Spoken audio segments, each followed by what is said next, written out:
What's going on, everybody?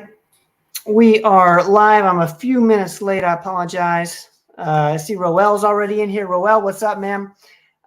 D-Lynn, what's going on? Great to see you.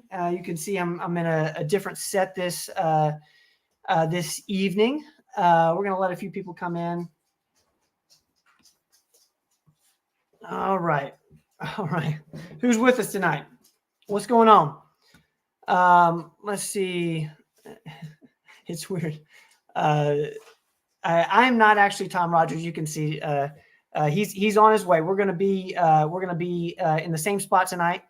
It's my mother's birthday, so I'm in here to celebrate with her. She's in the background, working on the set.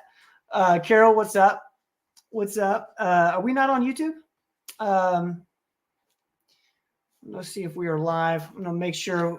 Roel, are we okay on YouTube? What's the deal there?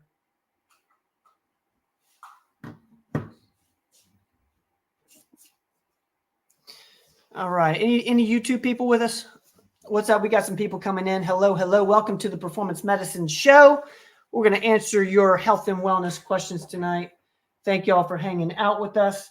I'm also doing a little sound check.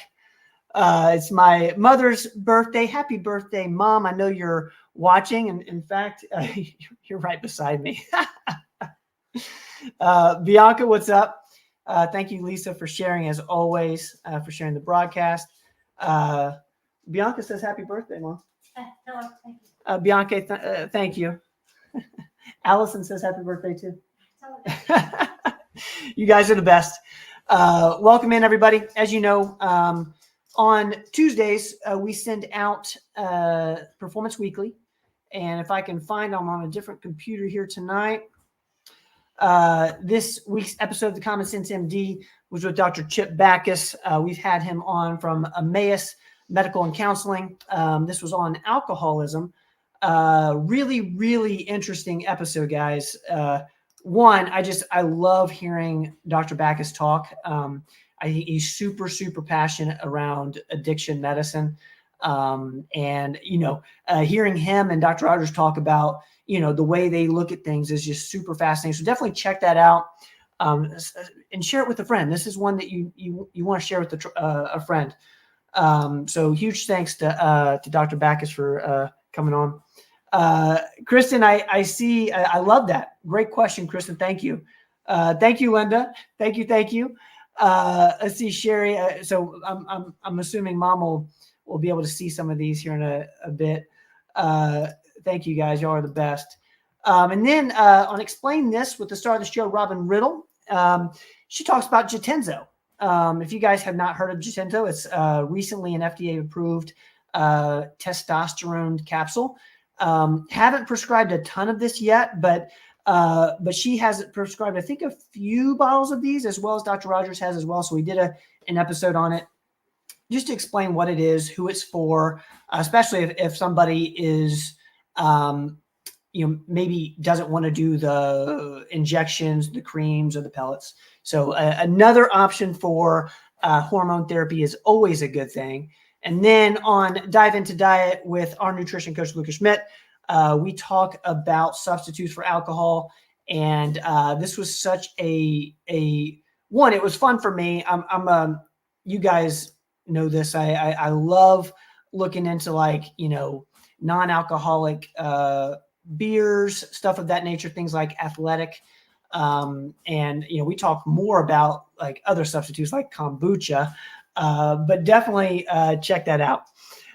Grandma, I love you so much. I will definitely say happy birthday to your very sweet daughter and my mother. Your birthday was recent. Happy late birthday to you. I know you had a wonderful one.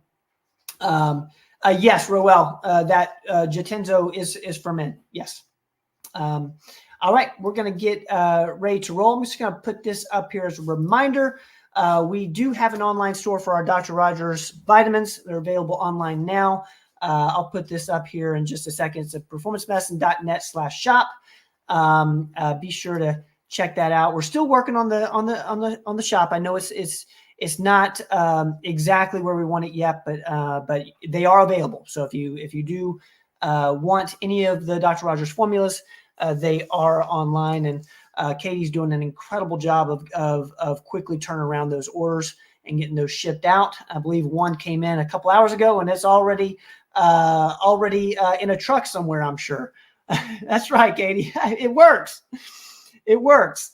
Okay, we're going to get to the show here. If you guys have questions for Dr. Rogers, go ahead and put them in the comments. There he is. I'm over here. There we go. Yes. Take it out so you bring it closer. Let's see here. Should I sing? A quick sound check for me. You've never heard your. No, you got to get in. You got to get in here. I'm not in here. Get in here with me, All guys. right. Can y'all see him? Okay. Mom, shoot me a text. Let me know how we look. Or do we look okay? I think you look good. Do we look like father and son, or do we Probably do. do we Yeah. look like brothers? I think more like brothers. I think we've got three brothers. We got Right, me, Andy, and Doc. I think you're a brother, man. You think so? Yeah. And I know you just got out of hair and makeup, so I've been in the green room. Yeah, eating bonbons and hair and makeup. Katie thinks we look like brothers. That's right. She That's, does. that's Thank right. you. I need a hat. Or a beanie. Or a beanie. You need a beanie. Get toboggan. hip with it. Yeah. It's Tracy. good to have you here. Thanks, Ben, for coming tonight for Mom's birthday. Yeah. She appreciates it. And this is fun to do occasionally from the same site. We're usually 100 miles apart doing this. Honestly, what do you guys think? We got 50 people in here with us tonight. What do y'all think about this format? I kind of dig it. It's fun for me to get to hang out. And Yeah. selfishly, I know there's food waiting for me upstairs, And which is not normal for me. plus, Andy and Kelly are upstairs. They're right upstairs. Yeah, We've got the whole family we here. got the whole fam, Yeah. and we've got our online fam here tonight. They Lynn, are family. They're family now. family, We've been doing this for how long? years. A few years. Yeah, So yeah. most of the people that are on here have been on here before. Yeah, we I absolutely love this hour, by the way. Like It's a lot of fun. doing It's this, your favorite hour of the week. it really is. It truly is. Lynn, thank you so much. I hope Mom's able to have this on up there. She's spending time with Kelly and Andy, and so hopefully she has it on in the background.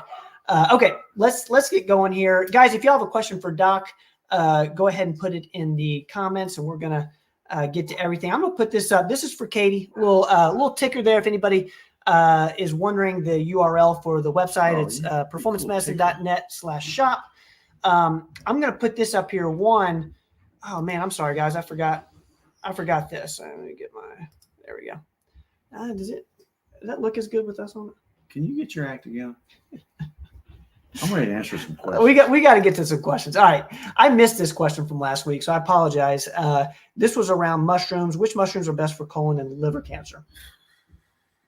Man, Starting off with thank you. I don't know. I would take a combination of them. The chaga, the shiitake, the lion's mane. You think more about being for brain health. So, but I don't know if a certain time. I'll need to look that up. Okay. I'll have to see if maybe Denise is on here. She could probably answer that pretty good. I hope Denise is on here tonight. Our naturopathic doctor who's very well versed in mushrooms and all things supplement wise. So we'll see if she has anything to say about that. Can you guys? I'm getting some feedback from Well. Can you guys hear Doc? Okay. We'll make sure maybe get a tad bit closer to me. Okay. We're going to work on our position here. Let us know if y'all can hear us. Okay. I think we're good on the podcast here. There we go. Now we look like family. There we go. Okay. There we go. Okay, let's keep moving here. What we'll do for this question is we will get back to it and get some a little more information. Apologize about that. This is one I know is in your wheelhouse. It's a couple parter here, so let me give you some context. After a low bone density scan in 2021 and my Cleveland results in January 2022, I finally started BHRT mainly for bone protection. Goes on to say we started out slow and gradually increased to try to get estradiol to at least 60 for that bone detection. After staying only around 30, even with continual increases in dosages, straight estradiol, not biased, around 1.5 years later. Let's see, goes on to say, I finally had one lab test show 80. So this is in regards to the estradiol. Okay.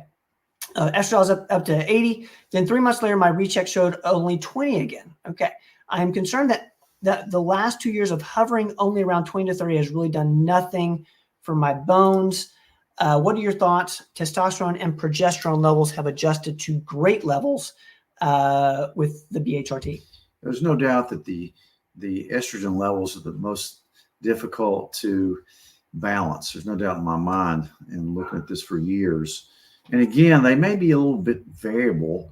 Sometimes if you're obviously, sounds like you're on the cream, I tend to get a little more consistent results through blood levels if you're on pellets. As you know, I really don't like to use oral estrogens or testosterone. I will use oral progesterone. It's very safe. But yeah, it's not surprising that it moves around a little bit. Absorption of estrogen is a little bit more inconsistent transdermally than the other two. But I wouldn't freak out about it for sure. You probably, if it's been 2 years since you got a bone density, get another one, check it every 2 years and just see where you are. But there's no doubt you're getting estrogen, whereas before you weren't getting estrogen. So it's definitely throwing a protective loop in there. You don't really need to overdo it as well. So, I mean, you're consistently showing some estrogen. People that are lean and that aren't on hormones, if they're 60 years old, they'll have no estrogen practically. It'll show up less than 5 on a blood test. So you're getting protection. There's no doubt. And remember, it's not just for bone protection. It's for your brain. It's for your skin, your hair, your vitality. It's for a lot of different things. So remember, you're not just doing it for your bones. You're doing it for everything, because everything kind of heads south when you have no hormones. But it all kind of works together. Remember, too, do exercise, eat right, stay lean, work on your muscle. As we lose muscle, we lose bone. When you're on testosterone, you can build muscle, which promotes bone. So look at it all. Don't freak out. Get another bone density test and see what it shows. And you might even consider doing pellets just to see what your levels are. Sometimes I'll even do salivary or urinary metabolite test if we're not sure about if you're on a real high dose of on the estradiol. So yeah, just follow that and we'll see. We'll do some more specific testing if we need, but you are helping yourself by taking these hormones. I promise you that. I'm going to give you a little bit of, this is a follow-up question to this and kind of a very thoughtful, maybe like, could this be it? Could this at all be a result of using progesterone every day rather than cycling and thus it blocking estrogen receptors? Progesterone does modulate estrogen. So they kind of work together. You need them both. But it is true that the higher you go, the lower your estrogen is going to be. Yeah. So I look at that ratio. I usually like to keep it about 8 or 10 to 1 estrogen to progesterone ratio. But it could be, sometimes I'll cycle it in folks that are younger. Once you're past menopause, there's really not a big use in cycling. You cycle if you're still having periods. But sometimes I will lower that dose of progesterone. Again, progesterone to me is as important as estrogen for a lot of different reasons. But that's a very good point. You could. A lot of it depends on your age and your menstrual history and a lot of that. So, but I can't say that I haven't done that before. Again, I'm not sure of your age or anything, but sometimes I will cycle it or just use it every other night instead of every night if you're on an oral progesterone. So yeah, that warrants some looking into, but again, it's not a huge deal. It's a great question. Thank you so much for the context. I know that's going to help more than just the person asking. So thank you for sending in that question. I love these very contextual hormone questions because one that's really our wheelhouse. So yeah. it's a great question. And sometimes I tell people not to over focus on the numbers and try to get it 8-1 to 10-1 so much, because that's going to be about impossible. And things change, so if you're taking the hormones, you're getting benefits. So don't, I've seen some people over focus on any lab number, and it kind of drives them a little crazy. Yep. I had a lady not long ago that was, every little thing she was, and of course, this is not you. I'm not talking about you, but it just brings up a good point in that it was kind of funny. I found it humorous because, every little thing, the RDW, the MCV, nobody has a perfect Cleveland panel. There's always something a little bit out of range. And she wanted to know why, and she wanted everything to be perfect. Then I looked at her chart. She was smoking 2 packs of cigarettes a day. Yeah. I'm going, why are you even worried about this? This cigarette's going to kill you, so you shouldn't even be worried about any numbers. All you got to do is stop smoking. If that's all you do, then don't worry about it. But sometimes people do get hyper focused on numbers and things. And I try to reel them in and say, hey, this is what's important. I'm not worried about a couple digits on a number. How are you feeling? What's your next Cleveland? And maybe your bone density scan looks like, things like that. So don't get overhyped on things and take it too far an extent. By the time you're worried, it's causing you all this stress, and you might consider doing nothing. Sometimes I'll tell people that are on 100 vitamins and supplements and medicines, and they never feel good. And sometimes I'll say, just stop everything.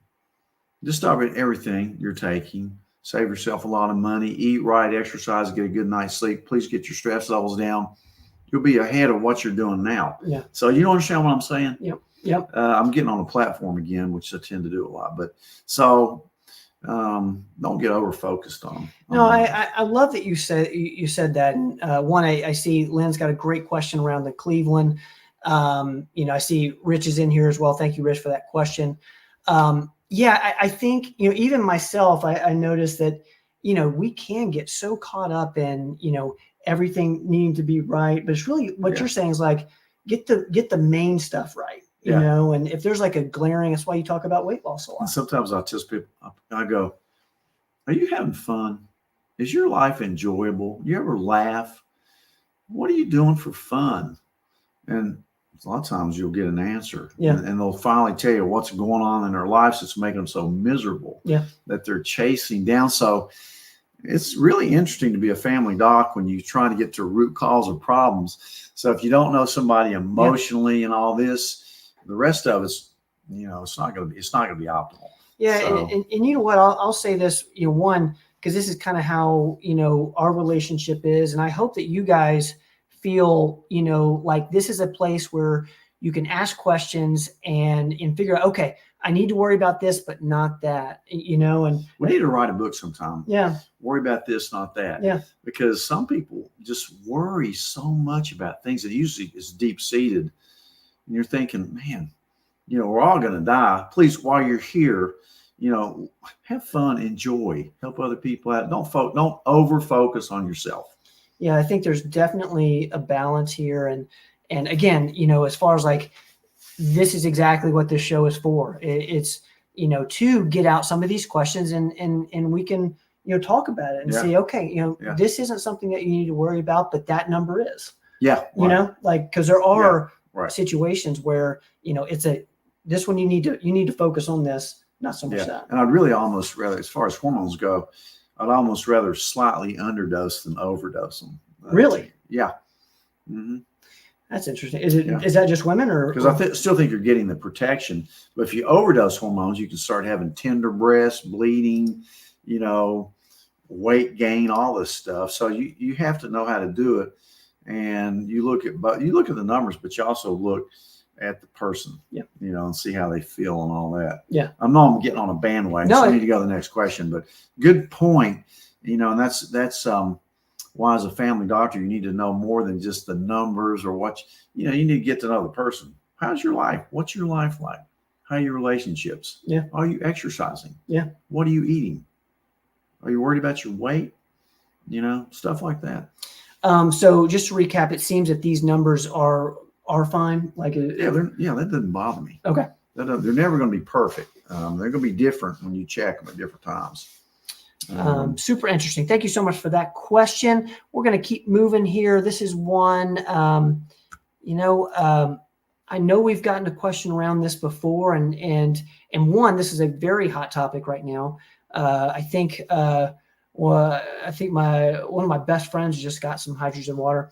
Wondered what your thoughts are on hydrogen water. Is there really benefits to it? If so, what should you look for when purchasing it? I know you're hearing this from I people. don't know yet. Yeah, I think we looked at that last week or a couple weeks ago. But yeah, that's kind of the hot new topic. You know, whether you get more oxygenation from it. I have no idea on which brands you should look for. It's kind of just a new thing. When I read some of the reports about it, it looks pretty promising. Yep. But the jury's out. You know, you always try to wonder, you know, is somebody trying to make money off of it? Does it really work? So I'm afraid to endorse it unless I've tried it myself and actually have some more data to look at. So I'm not going to tell everybody to run out and get it. I think does Katie do that now? Maybe Katie, if she's on here, maybe she has a comment or two. But Katie, are you okay? Here we go. Katie seems I have an Echo GoPro, so I'm assuming this is this is a hydrogen bottle. okay. Katie, are you noticing anything? Like, I think you've gotten that within the last couple of weeks. I've noticed she's 2 inches taller and can jump a lot higher. Yeah. When I say do something, she jumps a lot higher. Quick too. No, I've heard good things about it, and it's going to be interesting to see kind of where that goes. Because one thing I know is, like, you know, you could change your tune if you start using it and notice Yeah. a difference. Yeah. I would never do anything to a patient that I wouldn't be willing to do to myself. Yeah. All right, let's keep moving there. Let's see. It seems Katie's noticing some energy changes. We'll stay. Okay. We'll keep Of course, kind she's of on methylene blue too. methylene blue. Well, Katie, methylene blue versus hydrogen water. Which would you choose? That, Katie, I cannot wait to hear this answer. That's going to be a good Hydrogen water versus methylene blue. You can only have one. Yeah. One to use that day. Yeah. What would you choose? I'm interested. I'm betting she says methylene. What do you? I think methylene blue. I would. That's been a wonder. It's been a wonder. So, Look at this. what does it say? Easy methylene blue. Easy. Okay, there's your answer. Just get some methylene blue. Probably a whole lot cheaper. Okay, let's keep going here. This is another hormone question. Do you recommend hormone replacement for women who have had a complete or partial hysterectomy? If so, what do you recommend and what should you not take? This is such a great question. That's a great question. And yes, of course, women that have had a hysterectomy, even if they left your ovaries, you're going to go into an early menopause, because remember, when they're doing the surgery, they're cutting some of the nerve and arterial supply to the ovaries as well as the uterus. So you usually go into an early menopause. The problem is you don't know where you're at because you have no periods, you have no uterus. So, but your ovaries are still working. Now, one point that I would make, if you're past 45 and you need a hysterectomy from whatever reason, fibroids, bleeding, whatever, pain, get your ovaries out too. Please take everything out at a certain age. You may have a few short years of life left in your ovaries, but for example, I had a patient last year that chose to keep her ovaries. She was 47, 48. And a year later, she had ovarian cancer. If they'd just taken them out, you know, she wouldn't have had to face that now. But so that's one point. But of course, you need hormone replacement, hysterectomy or no hysterectomy, ovaries, no ovaries. When they quit working, unless there's very few contraindications to bioidentical hormone replacement. They do not cause breast cancer or any of that, uterine cancer. You know, it's a lot easier to treat a woman that's had a hysterectomy with hormones. I love it when somebody's had hysterectomy and I'm getting ready to put them on hormones. They're not going to bleed from over estrogenation. And again, when you have a hysterectomy, your GYN may say, and I used to say, you don't need progesterone because you don't have a uterus. You don't need protection against unopposed estrogen and no progesterone, because unopposed estrogen can hypertrophy your uterus. Yeah. But you still need it even though you have your uterus out, because it protects your breast, helps you relax. I call it progesterone a woman's Valium. It helps them sleep. It helps them keep weight down. It has about 300 functions. So, not just protecting your uterus. So remember that. Even though you've had a hysterectomy, you still could benefit from progesterone. And again, there's a huge difference between natural progesterone and medroxyprogesterone, which is synthetic. That's not a good thing. I never use synthetic. Any study that you have ever seen that says hormones are bad, it's usually medroxyprogesterone responsible for it, or estrone, the one type of estrogen that we never use either one of those. But anyway, so yes, I do. Get your levels checked, see what symptoms you have, and think about getting on bioidentical hormone replacement. Such a great question. One, because I do think a lot of people do assume that around the progesterone, and we know how much that helps women, even if they don't have a uterus. Exactly right. Thank you so much for that question. I think that does it. I see that, Kelly, I see your question. Kelly with an I. That's awesome. My sister also spells it with an I. Carter, I see you. Happy Tuesday to you. Thank you for being here tonight. Let's see. Okay, Kimberly, I got your question. Thank you. All right. I think we're ready for the live portion of the show. Okay. Are you ready? Yeah. Guys, you know the drill. If you got a health and wellness question for Dr. Rogers, go ahead and put it in the comments. We are going to get to as many as possible here. I'm going to go up. Let's see here. Let's see if I can. All right, let's get to Kristen's question. Thank you, Kristen. What's the best brand for pre and probiotics, please? And happy birthday. Thank you. Mom, happy birthday. What's going on? Of course, I love Digest Shield, which we promote and use personally all the time, because it has both prebiotics and probiotics, as well as digestive enzymes. It has lactase to block down dairy. It has chitin to block down gluten and lectins.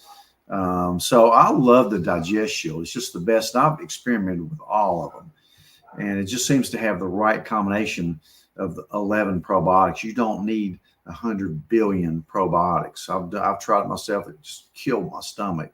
And the over-the-counter stuff that are, the grocery stuff, what's Align and all that you see and stuff in yogurt, it's just not enough, in my opinion.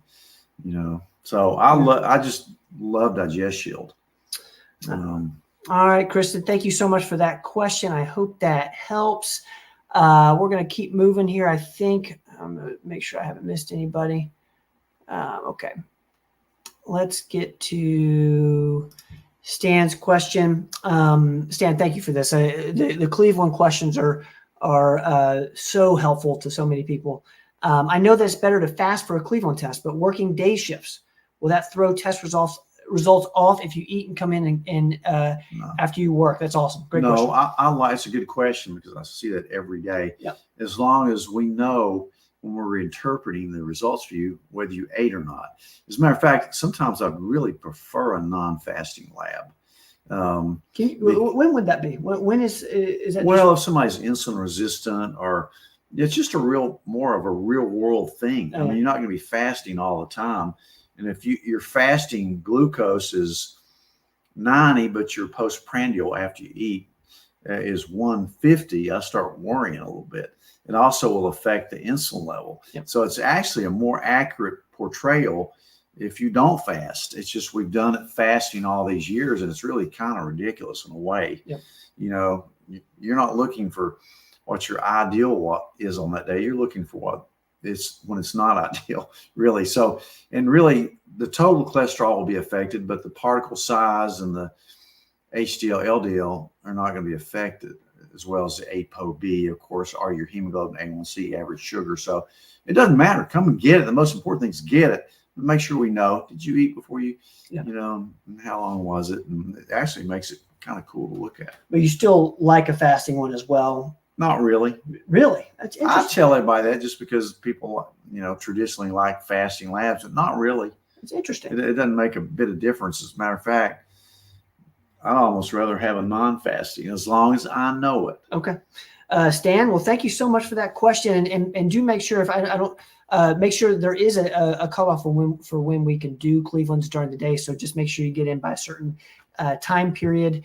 I think it's like 4. And now Katie told me we now have a cash Yeah. price for the Cleveland, Yeah. which we've been working on, which is good because some people don't have insurance. Yeah. We always try to file it under insurance. It's a Quest lab. But anyway, so Stan, thank you so much for that, man. Great question there. I hope that helps some of you guys in here. Let's see here. Velma's asking around neuropathy. What should I take for neuropathy in fingers and toes? Numbness in one finger. What's your thoughts on this? fingers and toes. So it's probably more than just a carpal tunnel, which is a compressed median nerve in your wrist. I don't know if you're diabetic or not. That could be. You could be insulin resistant. You could have some kind of spinal impingement. But the fact that it's taking place on your hands and your feet indicate there's something systemic going on with you. And usually when I see this, it's nothing terrible. But, if you're diabetic, get better control of your diabetes.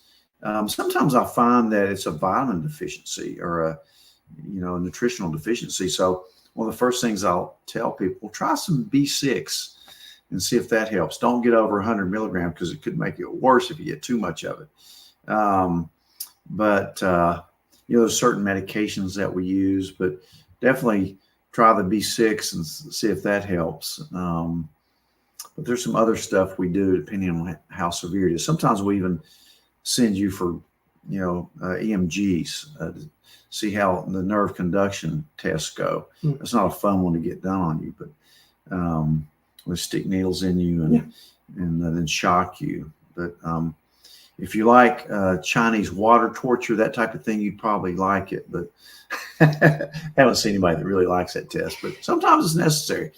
You know what? I just noticed when we do this live together, I know when you're joking a little bit better. You do? Yeah, it's like I You never think I'm funny. I thought that was funny. You did? Yeah, it was funny. You thought I was funny one time last week. I forgot what I said. It was around Steve's question with Cognitex, and you're like, I can't remember. Oh yeah, that's right. It's the only time he's laughed at one of my jokes. Velma, thank you so much. I hope that helps a little bit.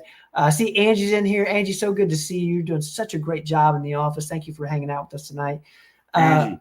Let's see here. I see. We'll put this up from Judy. Turkey tail is recommended for cancer for dogs. Okay, turkey tail. That's a good mushroom. I love that. And on that mushroom question, if you're worried about your liver specifically, I like NAC and I like milk thistle. Those are two I really like. Supplements for liver. Yeah. Judy, thank you so much for that. We're going to keep moving. Jasmine's in the building. Jasmine, our esthetician in Knoxville. I think you're up here today. I think y'all had some training. I love you so much. Thank you for being here. Hope you made it back safely. Let's keep rolling here. Rich over on Facebook. Rich is asking thoughts on COVID attaching to alpha-7 nicotinic receptors and nicotine as a remedy. The first reports coming out January were that the source of COVID appeared to be from venomous snakes. Google CNN's COVID snakes. Let's don't get into origins.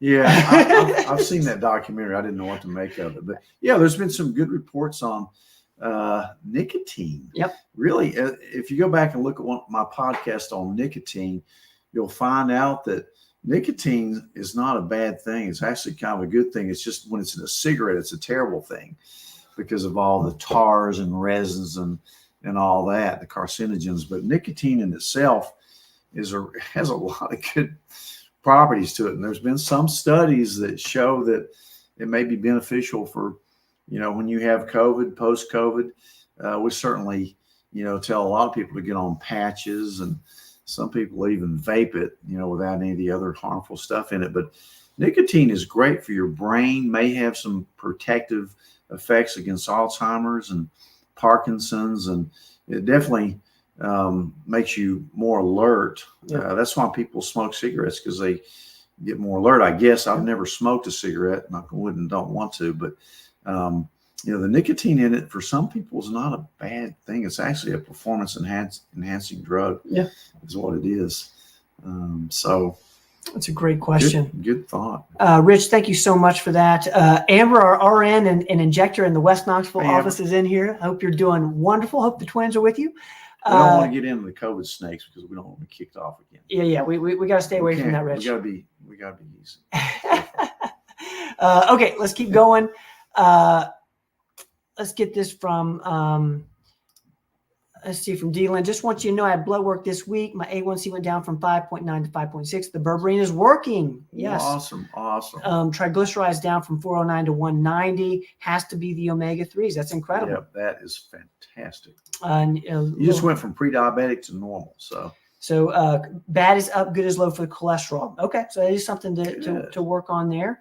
Thank you so much for putting that in there, D-Lan.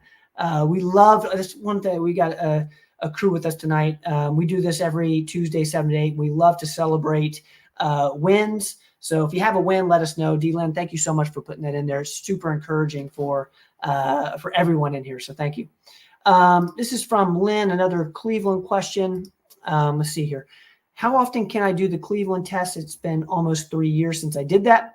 Also, can it test prolactin levels? I am menopausal and prolactin level stays between 50 and 100. What's your thoughts on this? Yeah, you can get it. I usually recommend it to healthy people yearly. But one thing I found out since I went on Medicare 4 or 5 years ago, that I can get it twice a year covered by my Medicare. So that's what I do. But definitely once a year. Yeah, you're definitely due for one. So pop in and get one. Definitely yearly. Yeah. Prolactin is not a normal test on the Cleveland, but all you got to do is say, check a prolactin level. And we'll add that to it. We can add any test to it. It's my firm belief that any lab that you want to get, you should be able to get it even without a doctor's order. Now, so you can't guarantee your insurance is going to pay for it, but usually, like if you've had elevated prolactin levels, and you should be able to. So, definitely high prolactin level, maybe not anything, maybe something going on with your pituitary. So that needs to be followed for sure. All right, Lynn, thank you for that question. Hope that helps a little bit. Andy Margaret's asking, can I take HRT with me having the MTHFR gene? Also, sure. That's a good reason to take it. So yes to that. How often should I check my hormones? What I usually do is once I start you on hormones, check them in a couple months to see where you're at, so we can titrate it. Again, I usually start low, go slow is my policy. And then once we get you dialed in, every 6 months is good. All right, Andy Margaret, I hope that helps. I see Edith's questions around the hydrogen water. I hoped we helped a little bit with that, but check this out from Katie, the Echo Go Pro as far as the system. Hope that helps there. Let's keep going. See if it gives you energy. Try it. It's not going to hurt you. Yeah, exactly. Yeah. Roel is asking over on YouTube, I'm 54 years old and every year my T levels are creeping down.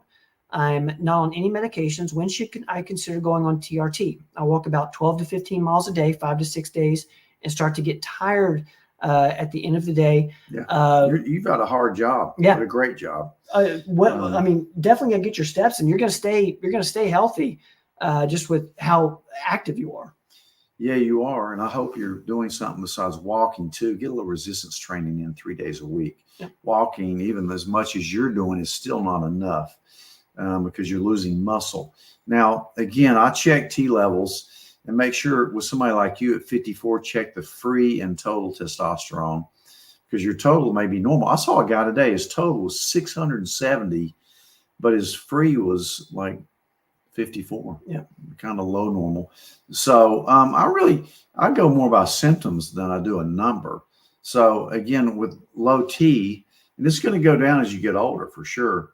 But symptoms of low T: being tired, hard time building muscle, loss of stamina or strength, muscular strength, ED, decreased libido, falling asleep after meals, sleep problems in general achiness, loss of enjoyment, almost like a depression. If I ever see a middle-aged guy like you that comes in with depressive symptoms, I don't put them on Prozac. I put them on testosterone. Yeah. That's what they're deficient in. They don't have a Prozac deficiency, which doesn't work anyway.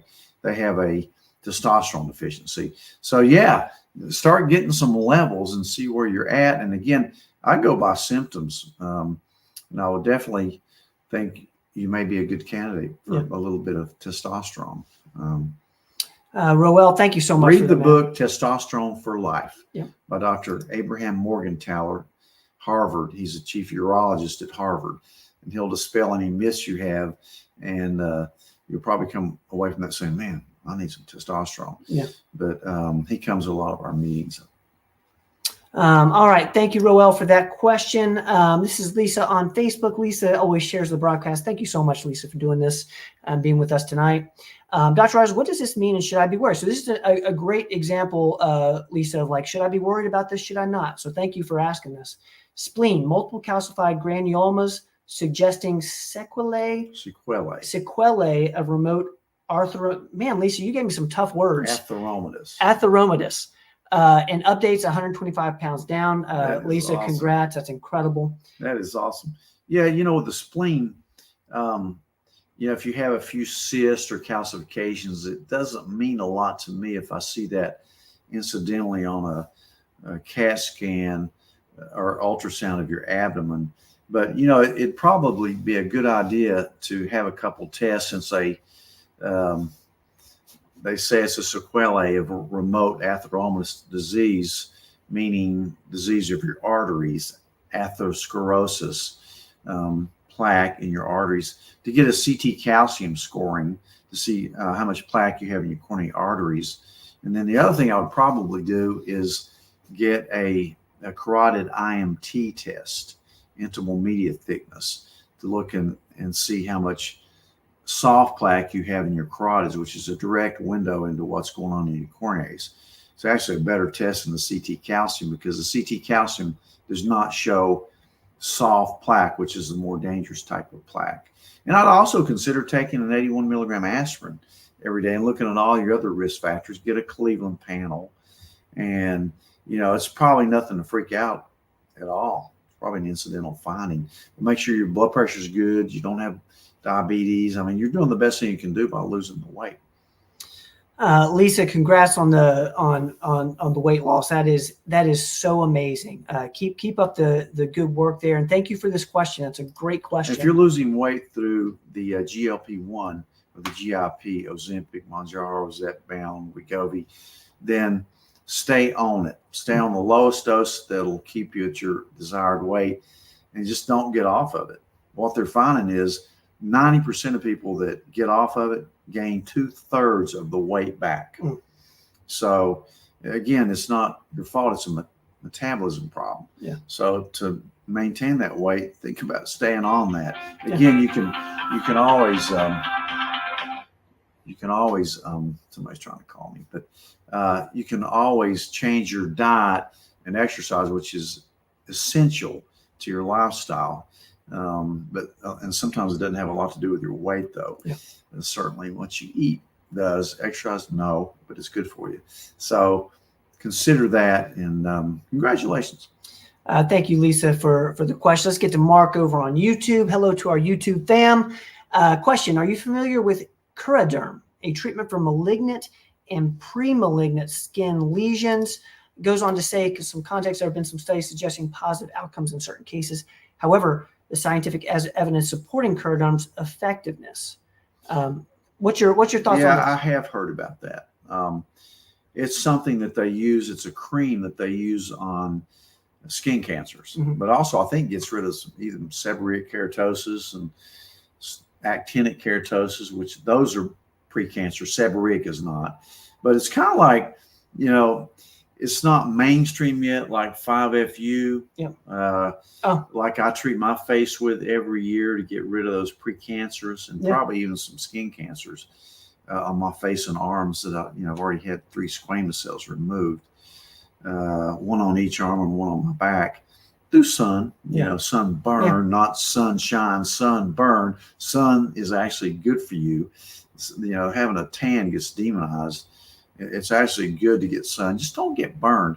But yeah, there's been a lot of great reports on Curaderm. I don't know who carries it right now or how much it is, but I mean, they've even seen some results with melanoma with that. So, which is kind of amazing, really. But so, yeah, I'm really kind of pumped up about it. As you know, we're seeing a lot more cancers of every type, from COVID. COVID created that cytokine storm, which created inflammatory cytokines, like interleukin 6 and TNF alpha. TNF stands for tumor necrosis factor. So if you're raising TNF alpha, it's pro-carcinogenic. So I think that's why we're probably seeing more cancers than we used to. They were kicked off by COVID. So we're especially tuned into new cancer diagnosis, which we're seeing out the wazoo now, worldwide. I think it's a great thing that we may be using. I'm pumped up about it. Matter of fact, I'll try to do a podcast on it when I get a little more information about it. Mark, thank you for teeing us up on that. We're going to talk more about Curaderm in the future. That's super interesting around more cancers now. Yeah, it's really interesting. True. I mean, there's no doubt that cancers have popped up more than before COVID. Mark, thank you for that. Let's get to Kelly with an I on Facebook. What are your thoughts on bioidentical progesterone and Eliquis taken together? Great question. Fine. I had a patient today, very interesting question that I need to answer. And I hope she's on here. I actually did go out in the lobby and chase her down with a good answer for this. But her husband was on Eliquis, or actually maybe Brilinta, but one of the newer blood thinners, and did not want to take D with K. D with K, and I've researched it and I've looked at it before, but I really did a deeper dive today on that since she specifically asked me, because his cardiologist said, don't take vitamin K. Well, he doesn't know much about it because we're using vitamin K2. Even K1 in a low dose like Zinovimin is not going to affect the blood clotting factors of that. So this is not Coumadin. So if you're on Eliquis or Brilinta or Plavix or an aspirin, don't worry. Take D with K. Take D with, and specifically the safe one's MK7 like we use. So don't freak out about it. No matter what anybody tells you, it's not going to make your blood clot if you take D with K. Kelly, thank you for that question. I love those questions around can I take this with that? Yeah, there's really none at all of that. Thank you, Kelly, for that question. Let's get to Kimberly here on Facebook. The doctor that admitted me in hospital said that I was the healthiest person she ever admitted into hospital. Perfect blood work. I'm 60, had been exposed to aspergillus for weeks and was brought in by ambulance for weakness in left chest muscle spasms. Now hypersensitive to my environment, especially scents, and have phantom smells. How do you treat detox of mold? It's been 5 months. Shoot, Kimberly, I hate this. Have you seen something like this? Yeah, aspergillus is out there. It's mold basically. There is a treatment for that, and it's multifactorial. It's almost like treating Lyme disease. Your body gets sensitized to it, and it may not even be that's causing the autoimmune reactions that you may be having. So, I would definitely, what's the name of it? I'm blanking out on the specific treatment that I learned about down in Orlando this past year at one of our conferences. It's something that I'd never heard about before, but I'll find out. and I'll tell you next week on here. But you know, I really like low-dose naltrexone for this. Your body has reacted to that, and now you're hypersensitive to a lot of things. So we've got to really calm it down a little bit. First thing, go make sure that all the mold's out of your house. Yeah. You know, you get it checked and you get away from the mold. That's the main treatment, is quit exposing yourself to it. But there are some detox. I love infrared sauna. I love red light therapy. And there's something you ought to look up called CIRS. Look at that. And I'll come back next week with more of that, the thing that I think helps it a lot. And I can't forget, I forget whether it's a nasal spray or an inhaler, but gosh, I think I told Mark to take that at one point for that. So Mark's on here. Whatever I recommended to you months ago when you asked a similar question, there's a product for it. And it's not Synapsin. Is it this? Yeah, it's detox with, oh yeah, I mean, you could try ozone therapy as well. That's not what I was thinking What about this? But, salvage therapy, yeah, that's another option. Yeah, VIP. It's called vasoactive peptide, vasointestinal peptide. Look that up. Look up VIP. Do some research on that. But again, it's going to have to be multifactorial. We got to calm your immune system down a little bit.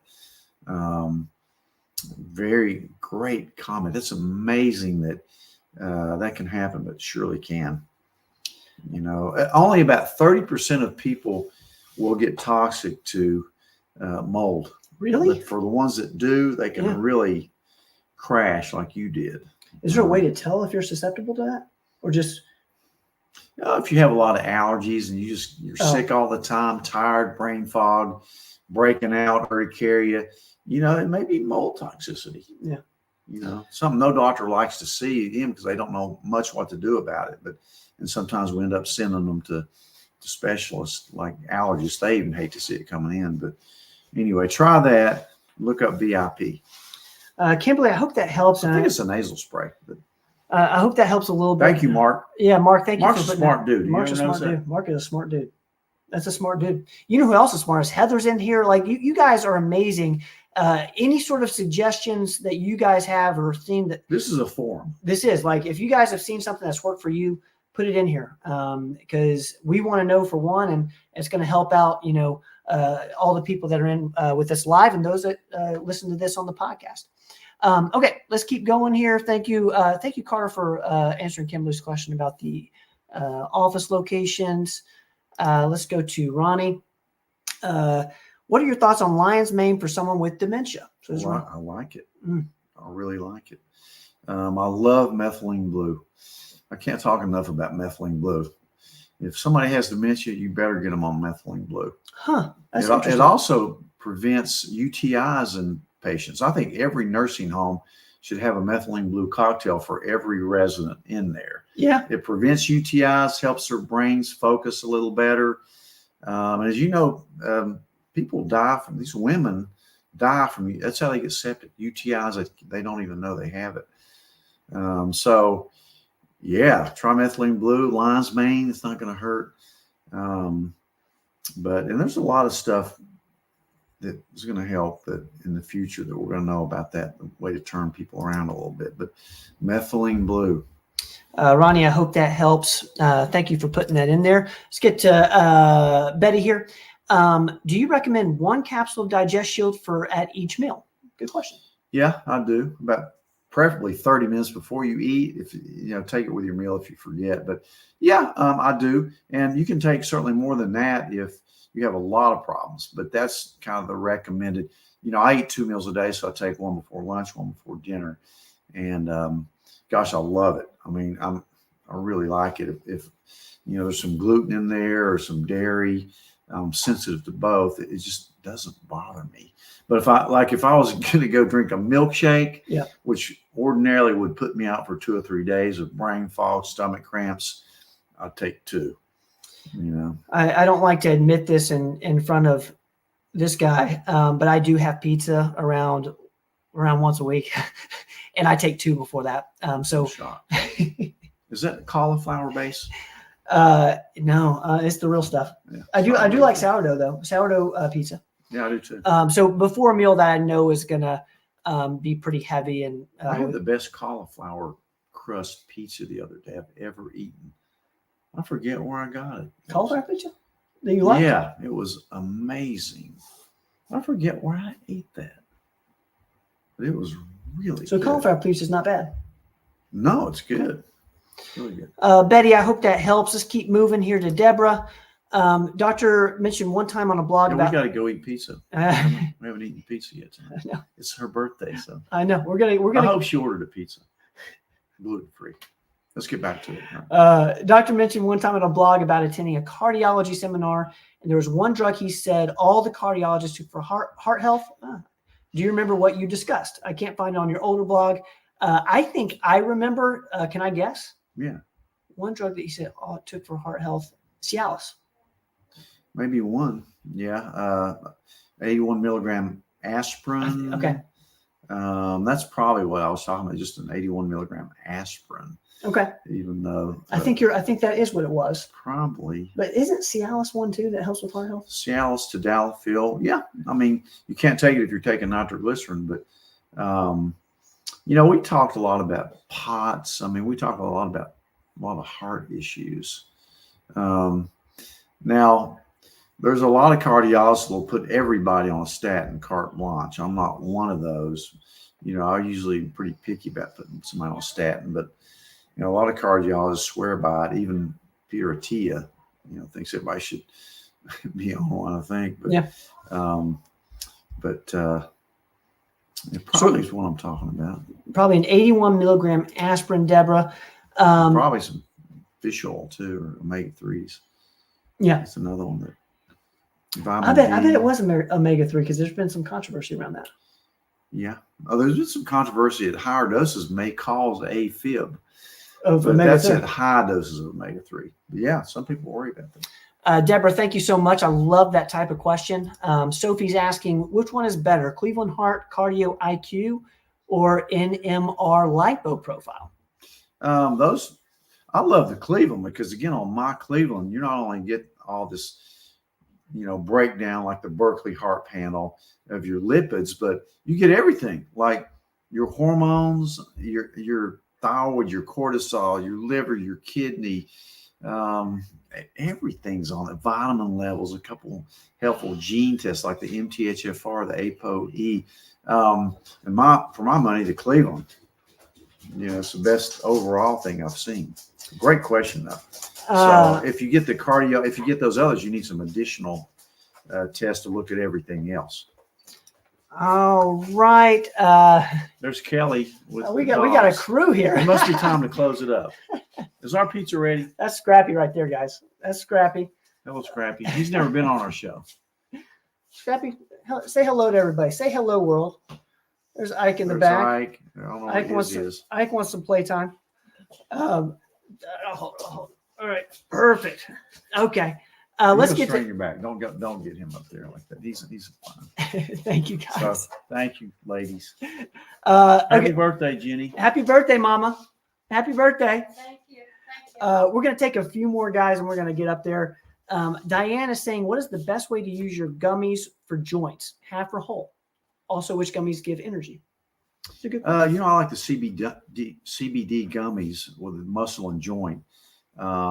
Take a whole. With a half, if you're needing sleep and you're taking like a Delta or something, which I don't like myself, but some people love them. Take a half if you're doing that for sleep, but just take a whole gummy for the joint. The muscle and joint one's the one I like. We have them in all our offices. They work pretty well. Energy, the energy. We have one that's called Energy Gummy. I take one of those about every morning. I can remember it. But with methylene blue too. I usually take one of the Energy CBDs in the morning, late morning, because remember I'm fasting, and then plus I drink a little coffee in the morning. Then I take my methylene blue around lunchtime. Yeah. So, but good Good question. Todd made an appearance back there. That's Andy's dog. Hey, Todd. Let's get Carmen's question here. Carmen, how to help hip pain in menopausal women? Already on BHRT at the Knoxville office. Thank you so much. What's your thoughts on this? Yeah, a lot of hip pain is due to weakness in your hip flexors, like your gluteus medius and your iliopsoas muscle, deep abdominal muscle and butt muscle. And a lot of people just don't work those out or stretch them.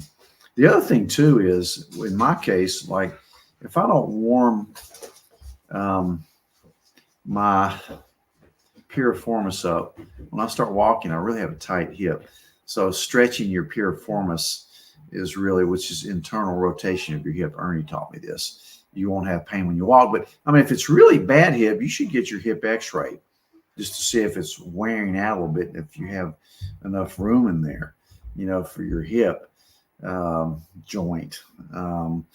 So if you've seen a physical therapist or somebody that knows what they're doing, and you still are having pain in your hip for a month or two or longer, especially if it's affecting your gait, please get just a plain film of your hip and look and see if you're losing your joint space. Very common. So look at that. Make sure your bones are not getting too thin as well. Get a bone density.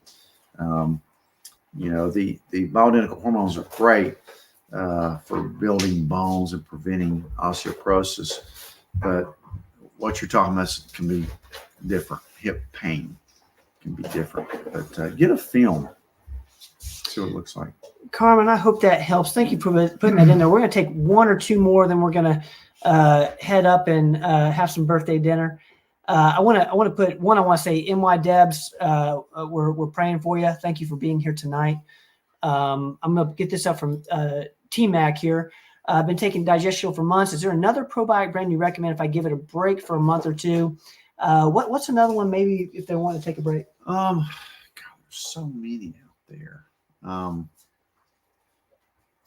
Trying to think. I think Now has a pretty good one. Thorne makes some good products. Again, play around with them a little bit. You really don't need, in my opinion, over 25 billion CFUs in one of them. But again, I don't have a specific one that I think comes close to it because you're getting all the stuff in one. But try one of the Now brands. And again, you don't really need one that has to be refrigerated like some people think you do.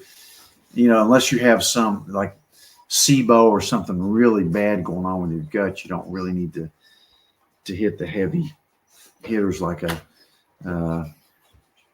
Saccharomyces boulardii, particularly, or something, one of the heavy hitters like that. So if you want to take a break from it, just go down to one of your vitamin shops and shop around and get a good broad spectrum one that has, again, I don't care so much about how many billion CFUs, just get a good brand that you can rely on. Man, it's weird that I'm not that familiar anymore because I've just relying on Digestional. I know. Thank you for that, T-Mac. Real quick, let's see, Kimberly, if you search food allergy and the Cleveland Robin Riddle, both will show explain this episode's going over exactly what's on the Cleveland test, as well as an allergy blood test that are super helpful. I'm going to put this up here from Michael because it's a timely answer. We got our vitamins up online, performancemedicine.net/shop. Michael's asking, do you take additional supplements with the super vitamin? That's a great question. I do. The reason I made the super vitamins is because I was taking too many separate vitamins, but I still do. I take the energy formula, which has CoQ10, PQQ, and taurine in it. I take the magnesium at night. The one we have has 3 different types, which I think are the most important brain types. Let's see, and I take the omega-3, the one that we get in, and in my opinion, those are the most important ones because the super has about every. Look at the super. If you take the super, you could probably eliminate some of the ones you think you need, like zinc is in there, copper's in there, lycopene, all the methylated B vitamins, the A, the C, the D with K. It's just loaded with stuff. So look at what all's on it and see if you can eliminate some of the ones you're doubling up. It has the E that we like. So, the natural E, if you saw my podcast on vitamin E a couple of weeks ago, hopefully that was enlightening. But yeah, look and see what you may be, what else you may need to take, but definitely omegas and magnesium. And in my case, I take the energy vitamin too. Another vitamin question real quick. Ron is asking, I got my son on your multivitamins. That's a super. He is 30. Does he need to take 3-day like it says? And does it need to be taken with food? Definitely needs to be taken with food because it's potent. And there's a lot of fat soluble vitamins in there. So it's absorbed better, work better. I admit a lot of times I just take 2. I forget the third one. What I do is I take 2 with my lunch and 1 with supper. That's a good plan. But if you're going to get, 5,000 IUs of D with K, you need to take 3. What's interesting? Yeah. I'm with you. But Rhonda, I hope that helps. I'm going to try to get to just as many as possible. I want to get to Krista, and then I'm going to get to Karen. Hey, Doc, Krista, PA in Knoxville here. Shout out to all the Knoxville people. I've had some adult women, mid-40s, 50s, not on BHRT pellets therapy yet, but gut healthy diets. Okay, so they're not on pellets yet, but on gut healthy diets. You think this is mostly lack of estrogen /P4/testosterone causing it? Chris, I hope I asked that the right way. What's your thoughts on causing the what? The gut problems or?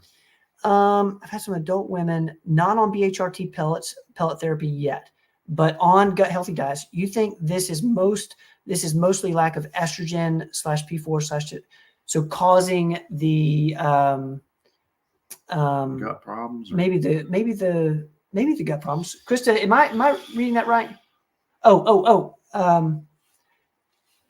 Cystic acne. Oh, okay. Yeah, it could be Sorry both about contributing. That. Remember, you have to look at your testosterone levels. If you're converting your testosterone to DHT, it can cause acne. So it's, if they're getting acne, it may be from the T, but I really see a lot of women that are right in that perimenopausal age that start getting acne, especially on the chin. Yeah. And usually a good diet, like you say, and a good healthy gut will clear that up. But that's a really interesting comment. Yeah. So look at that. Acne from, you see a lot of premenopausal women. There's 0 and everything now. Okay. Interesting. Krista, thank you so much for that. That's a super fascinating question there. Let's get to, I hope that helps a little bit. Let's see, we're going to take one more here. See what I'm missing. I wanted to get to Karen's, and then we're going to have to call it an evening. I discovered on my patient portal that I have CKD3A. Other than some abnormal labs and retesting it, follow-up appointment and being sent for ultrasound of kidneys, my PCP has not discussed with me. I do plan to ask at next appointment. However, is there a supplement I should be taking or anything else I should be doing? I hope I did that okay, Karen. Any thoughts on this? That's not a routine test that I get much, so I'm not as familiar with it as that's just a weird lab test. So you're sent for an ultrasound of your kidneys. I don't know. I'll have to get back with you on that. I don't know enough about it to really answer your question. What we'll do, Karen, is I'll make a note of this question. I know I'm probably missing a couple. I do know Heather's asking about, if I can find it, Heather's asking about the FemBin protocol, and I know. Yeah, we'll send that to you because it depends on what you're using it for. Okay, so I'm going to get to Karen's question. We'll do a little more research on that real quickly for Heather. Then we're going to get out of here. Thoughts on FemBin? I know. I love FemBin. Yeah. And this is the other thing, Heather, is we've done 2 podcasts on fenbendazole. He talks a little bit about the protocol, but Yeah. in short for Heather, Yeah, I love FinBen. Yeah. Whether it's preventing cancers or treating cancers, I love FinBen. It's odd that most of the people that I treat with it, their spouses start taking it prophylactically a couple times a week. But yeah, go look at the protocols, like Joe Tipton's stuff. I think. Thank you, Carter. Carter's going to send Thank you, you, Carter. a protocol for that. Pop, what do you think, man? How'd we do? I think I'm hungry. Yeah, I think you did great. I mean, I really did. Guys, we love y'all so much. We're going to go celebrate Mom's birthday. I see all your birthday wishes. I'm going to make sure she sees everything, every single one of them. She feels loved. I can see her. Come on in here. Come on in here. There we go. Thank you. There's the I birthday. washed my hair. There's the birthday woman. Y'all have to look at yourselves and Happy look at birthday. There is the birthday woman. Mom, how's She's it feel? 66, so she's doing pretty good. She's doing amazing. Yeah. She's doing amazing. Is Kelly working on you or something? Hey, but I have been reading the birthday wishes, and that is Yeah. so sweet. Yeah. Thank you, Rachel, Mark, everybody. I've been Thank reading you. them all the way through. So thank you so much. Thank you. Go ahead. Mom, love you. Right. Guys, we love you guys. We'll be back next week. We do this show every Tuesday, 6 to 7, 6 to 7, 7 to 8, 7 to 8 p.m. We will be We back. used to do this at 5 o'clock. It used to be Yeah. called 5 at 5. 5 at 5. Yeah. Yeah. Now it's the Performance Medicine Show. Yeah. We'll be here 7 to 8 next week on Tuesday. I'm going to go through every single one of these comments and make sure I know I missed some. And I see Mark has one, but I'll make sure we get to them. Okay, guys, love y'all. Good We're out night. here. We out here. Yeah. We're out Thanks, here. man. All right, let's see here. Where's my outro? Hold on. You're always searching for it. I know. I'm You looking. need to have it ready. I know. Hey, guys, go to the vitamin shop.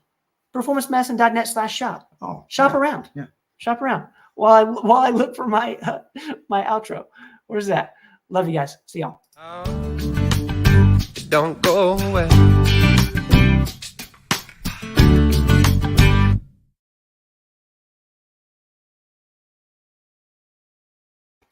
We're still live. Yeah. We're still live. Hey guys, we can't end the show. We can't eat something we can't eat. I'm hungry. I used to eat before the show, but tonight with the birthday. I know. We're gonna go eat, guys. We love you. We can't figure out how to end the stream. We're technical geniuses. I know. We might just have to leave it live. Katie, where are you? Love you. We don't know how to end it. What if you turn the computer off? I don't know. I think I'll just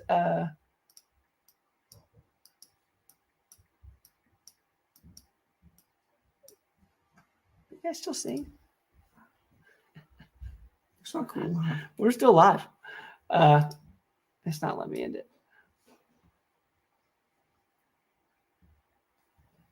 And then there.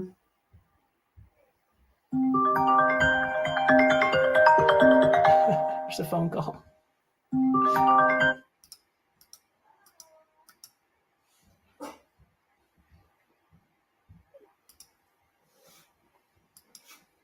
I'll meet you up You there. can stay on there. We go eat. Thanks, man. So, guys, what did y'all think of the show as I try and figure out how to close this out? I can't figure out how to end the show.